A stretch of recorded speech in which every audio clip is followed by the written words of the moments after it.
WWE have spoiled a major upcoming title change. A top AEW star is returning next week, and has the new name for 205 Live been revealed. Find out more in a bit. So, because of Saudi Arabia Elimination Chamber happenings, SmackDown next week was taped last night, and something very, very big happened at those tapings. We're only going to talk about the one spoiler here. We're not going to run through everything else. So WWE also have spoiled this themselves. So tell them off. Tell them off. Yeah, no exactly. more moaning under the comment. Just tell Vince off. Yeah, bastards. A big title change happening last night. The IC title changing hands. Shinsuke Nakamura dropping it to one Sami Zayn. And we're both buzzing about this. We've been talking about this morning.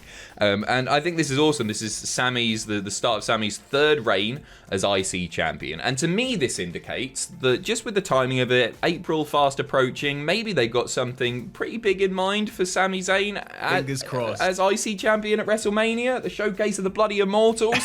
But as I was just saying that there, something popped into my head. Because they said that Johnny Knoxville really enjoyed working with WWE. Sami Zayn did the thing on the red carpet very recently, post Royal Rumble. So it looks like that's continuing. Are you thinking what I'm thinking?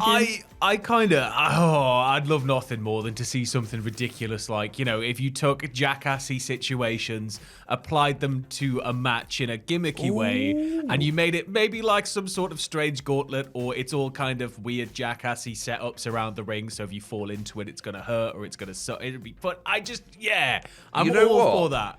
We need new stips, and a jackass stip would be great. we whinged about the bloody zombie lumberjack match, right? But as soon as we I'm a complete hypocrite here as well as you, Sam, because I'm well up for that. Like big exploded, like the fists coming out the wall, punching Sammy into the crowd, all that stuff. Nostalgia's fine. I wasn't into zombies as a kid. I was into Chris Pontius and Dave England. Will Johnny Knoxville end up being the IC champion after WrestleMania? Is he going to get a title match? This is going to make people hate me, but I kind of hope so. Just to see Johnny Knoxville as the IC champ. He's better than Arquette. He's way better than Arquette. No, I quite like Arquette as well. You'll have to tune in. This is the reason that WWE have spoiled it, because they're trying to push the episode of SmackDown, which obviously has been pre-taped. There's got to be some hook as to a reason to watch it. And they actually quite often do this now. Like when they tape a show, they'll do something big, because they know that the spoilers are going to get out there, so you may as well give a hook. So they say, tune into SmackDown to see how the master strategist, there you go, emerged victorious in the hard-fought battle for the gold. It has been interesting, really quick. Do you think it's so that they can be, the ones that break the news, they can be the ones that get all that sweet initial click?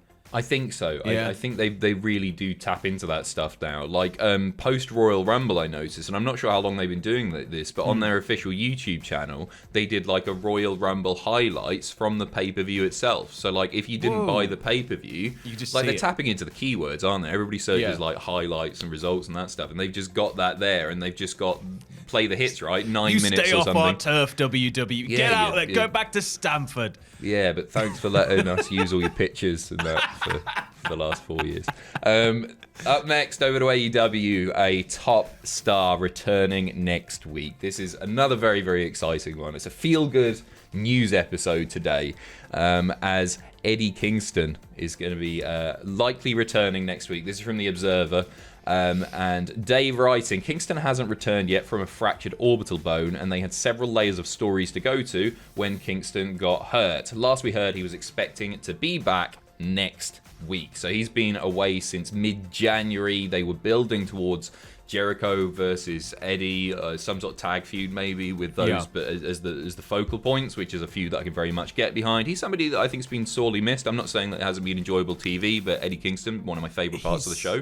Yeah, he's somebody that whenever he's on camera maximizes every last millisecond of time he's on camera. So, and everything we've seen from him so far, even if you didn't really know him beforehand, you can tell this is a guy that lives, breathes, bleeds for the business. So it just feels very much like, when he's back, it's going to be back to full gear, I guess. Just back to full throttle. I'm very, very excited to see what he does. So there's another reason to tune in there. Over to WWE once again. A top indie star has been offered a WWE contract as the former Ring of Honor Women's Champion, rok-c. Dave Meltzer reporting that she attended a second tryout recently, after which she was offered a deal. So this makes a lot of sense, actually, because it's not been too long since she dropped the ROH Women's Championship to Deonna Purrazzo, the one of the Impact shows. So it looks like she was maybe wrapping things up there, and I believe in interviews before, I'm sure I remember reading that she said that like her dream is to go and be a WWE superstar. She's only 20 years old. She's hella talented for. And this is pretty much what WWE are looking for, right? They're looking for the youngest possible stars they can craft and mold into the headliners of tomorrow. So the younger the star, I think WWE, we are going to see maybe take more of an interest in them if they are an established wrestler. But at the same time, we've got that the next in line scheme where they're pulling like 18, 19-year-old athletes from college and getting them kind of prepped. So you say that you say that they'll be interested, but she's a good wrestler. Well, and this that's is not what so WWE are looking for, as the next story proves. Is that they want to have a big tryout in Dallas over Mania week, and the idea is, and I quote, very few indie wrestlers. That's so what you're telling me is that Cultaholic is going to fly me and you out. Whoa! Do not group me in with you. Sorry, you are a wrestler. Professionally trained. You're one of the Brotherhood. The Cultaholic's going to fly me and Tom out then, and we're going to go try Tom's had a match as well. Sam, you're the odd one out here. Piggy in the middle. Ross hasn't. Ross hasn't had a match. Yeah, don't you? He's introduced Pro. I don't know. He has, yeah. Yeah. Either way. That counts. Jack's had a match. Didn't Jack super kick Ospreay and then hit him with a shooting star press or something? I'm sure that's like 6 times, I think. Yeah. 205 Live, a brand which is all over the place and has been all over the place for quite a while now. In fact, if you look at 205 Live's roster, I did this morning on WWE.com. It's one of the funniest things that I've ever seen. Go on Superstars and then select on the drop-down 205 Live. There are 3 names there. One is Vic Joseph, one is Nigel McGuinness, and then just on her lonesome, Valentina Ferro is on there as well. And she's literally the only active 205, but I think she pops up on the NXT roster page as well. And her bio's like, is Valentina the queen of 205 Live? This makes me she's so on her sad. own.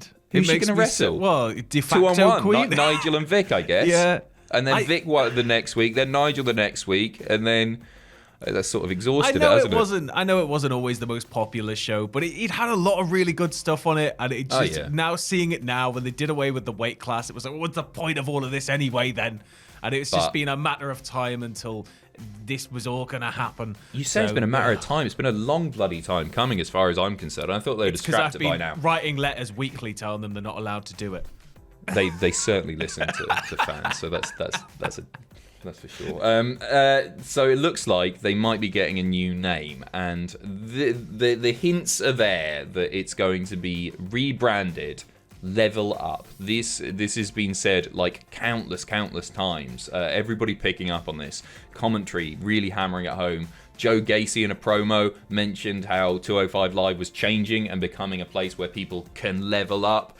Nigel McGuinness saying it again on commentary, and it was just they mentioned it numerous times. There is already a pro wrestling school called Level Up, but it doesn't really roll off the tongue, does it? I like it personally. When you if it's just Level Up, it works, I think. But if they're going to be all like WWE Level Up, it sounds more like a pay-per-view. WWE Level Up. I don't know. No, I honestly, I think it works for me. It has positive connotations because when I'm playing Raid Shadow Legends, that's my favourite thing to do. Because I definitely do that. It looks like that's where they might be going. Draw your own conclusions. It desperately needs rebranding. Yeah, it's a dead brand. I think they should do away with the purple and orange. They should just go all new. They should just kind of lay 205 to rest and start again. Yeah, agreed. Because like it has no identity at all anymore. It is truly done, and yeah, it's been a long time coming.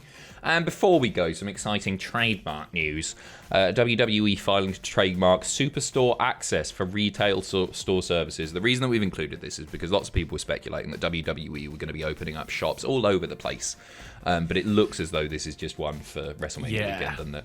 It's something that does surprise me. Like I think the Superstore access or Access Superstore was that like rings a bell from the times I've been and like kind of moseyed round and had a look. But like it does surprise me very much that WWE doesn't yet have kind of little pop-in stores in major cities. Like they could have one in London, they could have one in New York, but it doesn't have to be something the scale of The World or WWF New York or Niagara Falls. It could just literally be maybe to Vince, but like it could just be a small like boutique store where they sell limited run merch, and it's really hard to find wrestling shops. So I like guild ones anyway. So like I'm surprised they haven't got in on it yet.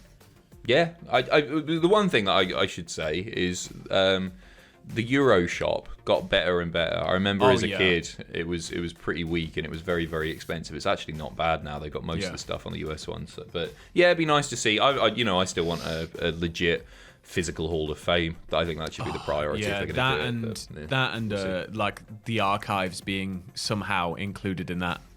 Or just give me the archiver job. Can I be the archiver? As well. I would do the archive job. No, we really need you. So just for one day. I'll do it for free for one day. Stop one it. Day. Yeah, go on. Hold your CV up. Call me Bruce. That's right. See you in a bit. Bye.